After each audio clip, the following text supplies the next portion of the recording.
اللہ کے رسول صلی اللہ تعالیٰ علیہ وسلم ہر وقت لوگوں کی حاجتیں پوری کرنے کے لیے کمر بستہ رہتے ہیں۔ رسول اللہ صلی اللہ تعالیٰ علیہ وسلم نے لوگوں کی حاجتیں پوری کرنے کے متعلق ارشاد فرمایا کہ اللہ تعالیٰ کے ہاں سب سے زیادہ پسندیدہ اعمال یہ ہیں کہ مسلمان کا اپنے مسلمان بھائی کو خوش کرنا، اس سے کوئی تکلیف دور کرنا، اس کا قرض چکانا اور اسے کھانا کھلانا۔ پھر فرمایا کہ مجھے کسی بھائی کی ضرورت پوری کرنے کے لیے اس کے ساتھ چلنا مسجد نبوی میں 1 مہینہ اعتکاف کرنے سے زیادہ محبوب ہے۔ دیکھیں ہمیں رسول اللہ صلی اللہ تعالیٰ علیہ وسلم حقوق العباد کے بارے میں کس طرح ترغیب دے رہے ہیں۔ نبی رحمت صلی اللہ تعالیٰ علیہ وسلم نے فرمایا کہ کوئی شخص اپنے مسلمان بھائی کی حاجت پوری کرنے کے لیے، ضرورت پوری کرنے کے لیے، اس کے کام کے لیے اس کے ساتھ چلتا ہے،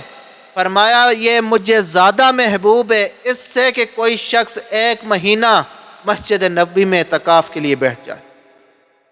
تو کتنے بڑے اجر و ثواب کی بات ہے اگر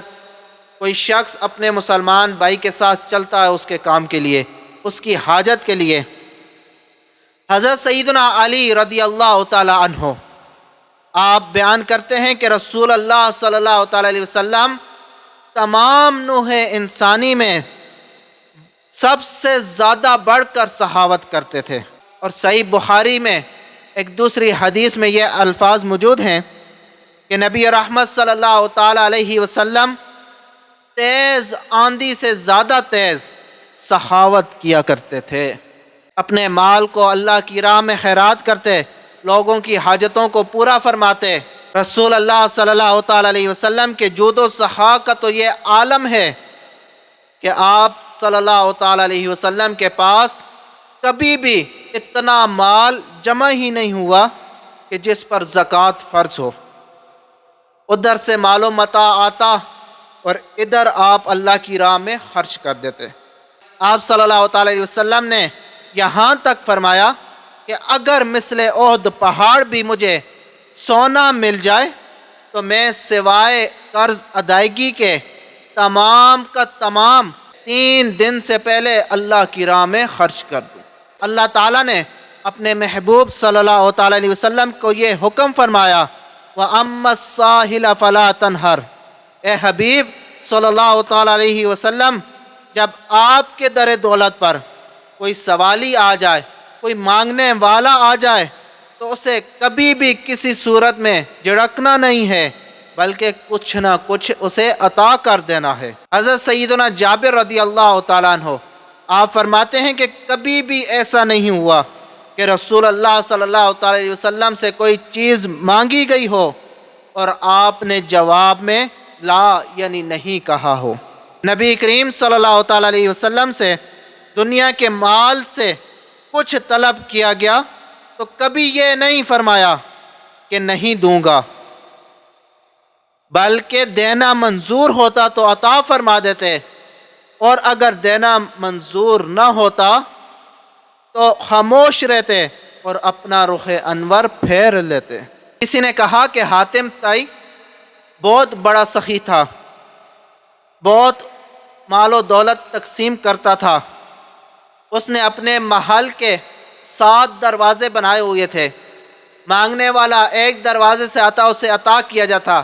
پھر وہی شخص دوسرے سے آتا پھر عطا کیا جاتا، حتیٰ کہ اگر مانگنے والا 7 دروازوں سے آتا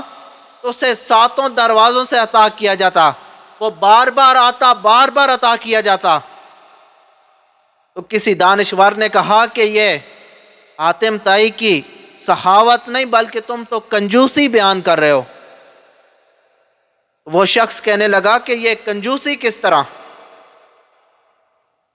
تو اس دانشور نے جواب دیا کہ وہ حاتم طائی کے پاس آ رہا ہے، 7 دروازوں سے آ رہا ہے،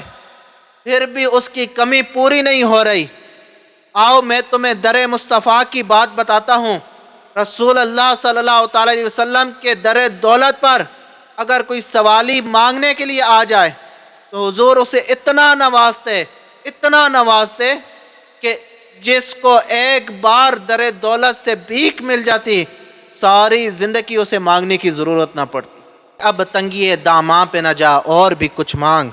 ہے آج وہ ماہل بعطا اور بھی کچھ مانگ، ہیں وہ متوجہ تو دعا اور بھی کچھ مانگ، جو کچھ تجھے ملنا تھا ملا اور بھی کچھ مانگ، ہر چند کے مولا نے برا ہے تیرا کشکول، کم ظرف نہ بن ہاتھ بڑھا اور بھی کچھ مانگ، یہ سرکار کا در ہے در شاہ تو نہیں، جو مانگ لیا اور بھی کچھ مانگ۔ اور جن لوگوں کو یہ شک ہے کہ کرم ان کا ہے محدود، ان لوگوں کی باتوں پہ نہ جا اور بھی کچھ مانگ، اور اس در پہ یہ انجام ہوا حسن طلب کا، جولی میری بھر بھر کے کہا اور بھی کچھ مانگ۔ لبیک لبیک یا رسول اللہ، لبیک لبیک لبیک یا رسول اللہ، لبیک